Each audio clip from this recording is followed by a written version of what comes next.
Hi, I'm Jean Shum, and I'm excited to welcome you back to What's the Deal? Real Talk for Real Times, sponsored by Operation Parent. Today we'll be talking about cyberbullying.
Today we're going to be discussing the topic of cyberbullying, and this can be a very frightening issue for any parent or any child to face.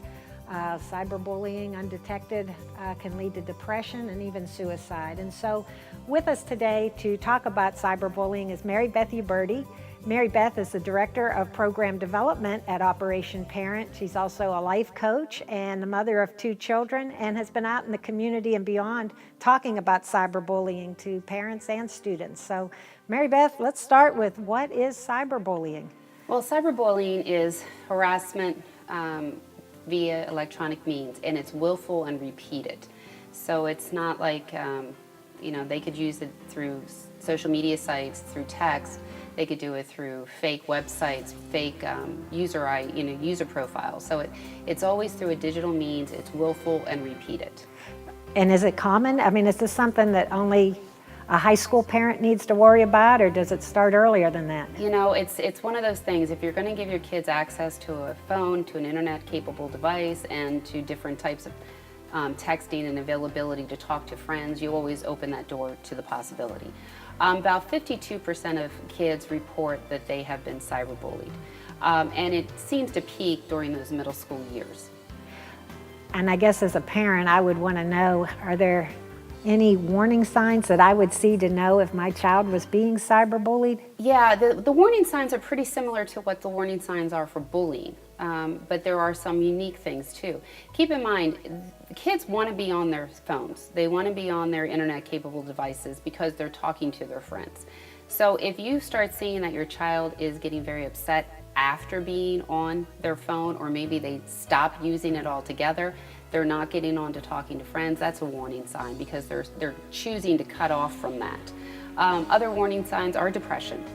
You might see a child just just cutting themselves off socially, maybe choosing not to go to certain places where the cyberbullying may be, whether it's school, it could be an organization, it could be on their sports team, it could be at any place.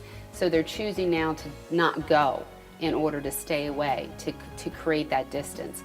The other warning signs, is anger, explosive anger that's occurring, especially after the usage. But pretty much you've got to watch that depression and that cutting themselves off and being angry or upset after they're done using the product. So when somebody's cyberbullying someone else, can you give us any idea, what is it that they're doing? Are they saying mean things, or are they? It usually starts with mean things. So whether it's in a text, maybe it's a group of friends and they're, for whatever reason, being targeted by someone. So it could be text. If it's in a social media site, it could be photos that are embarrassing. It could also be asking other people to rate the person, like, aren't they ugly? Isn't that stupid? those kinds of things. They could even create a fake user profile for them. Maybe they go into Facebook or they're going into Twitter and pretending to be them. They can also, report them. So say they're in Instagram and they're all friends in Instagram, but somebody keeps reporting their photos, and eventually Instagram, for whatever reason, could choose, or any site could choose, to block that user, and so they get blocked. So it can happen in a number of ways. It doesn't always be somebody that they know. I mean, they could be on a site that's a public site and somebody just latches onto them and starts harassing them. So it's not always that they're going to know who the cyberbully is. In most cases, they do. And I know one of the big issues with this is it's 24/7, especially if we don't ever take their phones at night. Right. They can't come home and forget about it. Yeah, with bullying itself, you think about it, when you were a kid, if a bully was a problem at school or on the way home, you could go home and shut the door and you're away from it. But our kids are carrying the phones in their pockets, and they use them all the time to stay with their group of friends. So the cyberbully can follow them anywhere. And so yeah, if the parent is dealing with it, the child is dealing with it all the time. It's just following them. And of course, we immediately think, what if my child were cyberbullied? But what if my child could be the cyberbully? And then I know you've got these innocent bystanders. So there's a lot of kids that know this is going on. I don't know, Mary Beth, I don't even know what to ask. How do we talk to our children about this and make sure that they're behaving properly with their technology? From the moment you give them a phone, and from the moment you give them they create a user ID and password, you've got to start talking. You've got to start talking about what's appropriate, what's kind. What do you do when you're angry, mad, sad, bored? Well, don't get on your phone. Mm-hmm. If you're having a bad day and you come home and you're mad at somebody, stay away from it, because they're not having a whole lot of impulse control at that stage, and so their emotions will get the best of them. So you've got to start the conversation from the very beginning, from the first moment you give them the product. But also be aware your child could be the cyberbully, in which case you may get the phone call. You may have a parent stop at your house. You may have the school notify you. Please understand that you have an obligation to work with your child, and really explain to them this will stop, and you will not retaliate against anyone. But you will stop, you will apologize, but this has got to stop. The other thing is, there is 70% of the kids report they actually witness it. So they are on their sites, they are seeing it. And for the majority of them, they don't do anything. They don't know what to do. And also keep in mind, when a child is being cyberbullied, it's 1 in 10 will actually tell someone, will tell a trusted adult. Only 1 in 10. So, and then the same thing kind of grows, is that they're carrying it on their own. So when a child actually witnesses cyberbullying, if a parent hasn't actually talked to them and said, what are you going to do if you see it? They may never really had an idea of what to do, and so therefore they do nothing. Or they join in. They think it's funny, and they actually create it and continue on the process. So you talk with them, what would you do if you see it? Ask them, what kind of things can you do?